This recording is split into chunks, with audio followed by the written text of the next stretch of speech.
Alright, over the next couple videos we're going to talk about one of the most fundamental aspects of working inside Photoshop, and that is through generating selections. Now, selections inside Photoshop are basically a way of isolating an area of your image so you can work or make changes or effects to that specific area. So when you have an open document in Photoshop, as you're looking at right here, basically all the pixels are active. Everything's fair game to make changes to. So if I grabbed my brush tool, for instance, and just started painting in here, notice it's affecting the entire document. No matter where I paint, something is happening. By generating a selection, you're isolating your changes to a specific area. And the selection tools are located right here in the toolbar. We're going to start up here up top with the shape tools. As you can see, we have the rectangular marquee tool.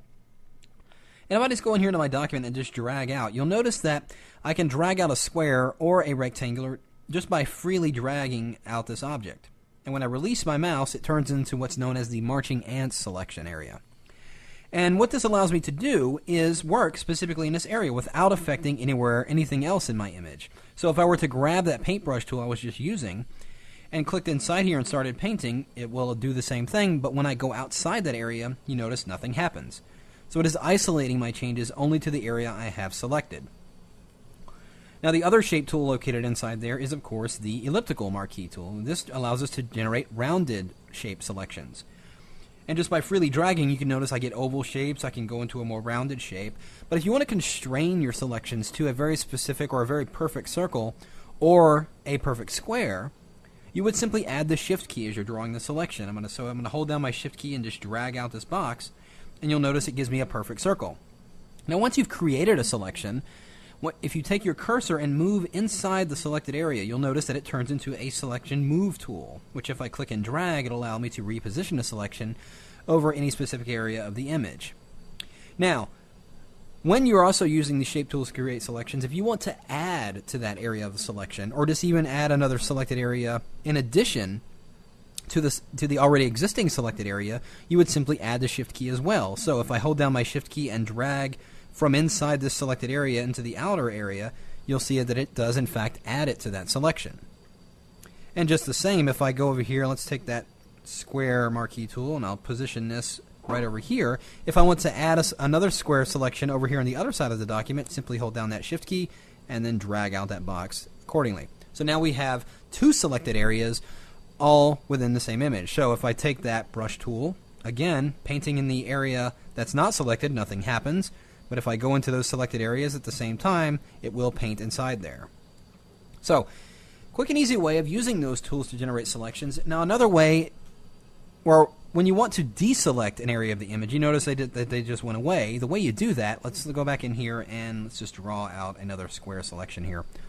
So there's my selected area. Now, one way of deselecting that area is simply dragging outside the selected area and going ahead and clicking once, and you'll notice that the selection goes away. Now, another way of doing that, of course, is if you've got a selected area, you can go under the Select menu, and here's where you will go in and make any kind of modifications or changes to your existing selections. But in this case, we want to look for this item right here, which is the Deselect. You can also use the keyboard shortcut, Command or Control D on your keyboard.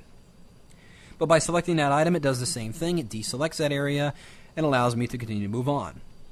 Now going back into modifying the selections, what I want to do is, let's say for instance on this image, I want to select the rim of this car, that rounded area there.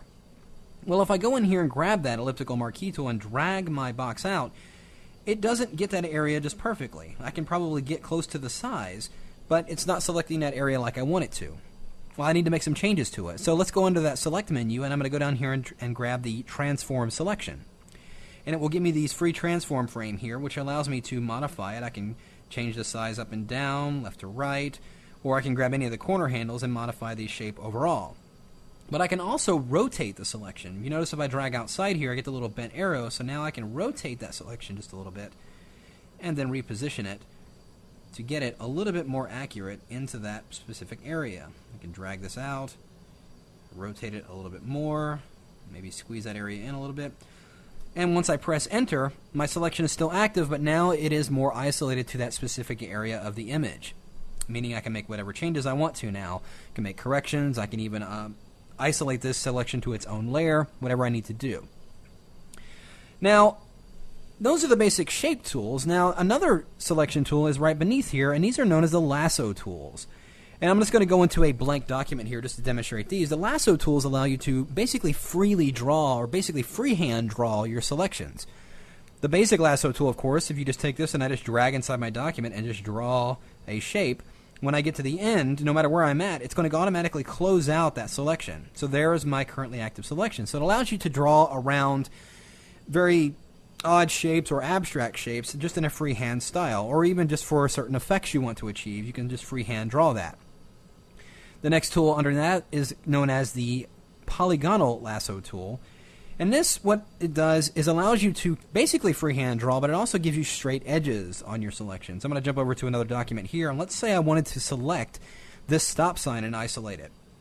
Well, I would go ahead and probably use this polygonal lasso tool, and it will allow me to click. Now, once I click and drag off to an area, you can see that it's giving me this straight line here.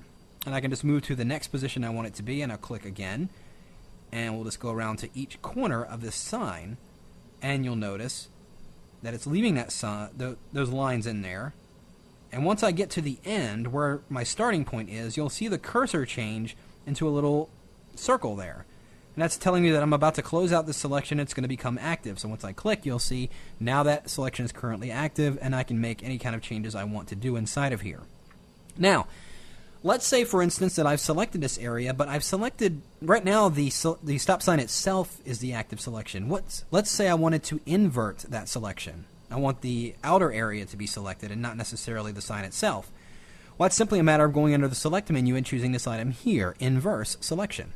And now you can see that the marching ants are around the edge here, and it's also around the stop sign. But if I grabbed my brush tool like I did a moment ago, and paint it inside the sign, notice nothing happens until I come outside of that area. And now it's painting right outside that area there. Now, the only other lasso tool, it's one of the least commonly used ones, but it does work, is the magnetic lasso tool. Now, based on these settings up here, you can draw around a shape, and depending on the contrast between your object and the background, it will generate your selection based on that.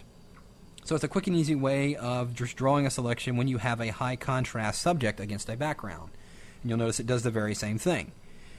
Now, it doesn't work as perfectly on all images. You will want to be careful depending on what type of images you're creating, but that is basically how those general selection tools work. Now, in the next video, we're going to cover some of a newer tool that was introduced back in Photoshop CS3, and we're going to talk about some of the tolerance setting tools like the Magic Wand.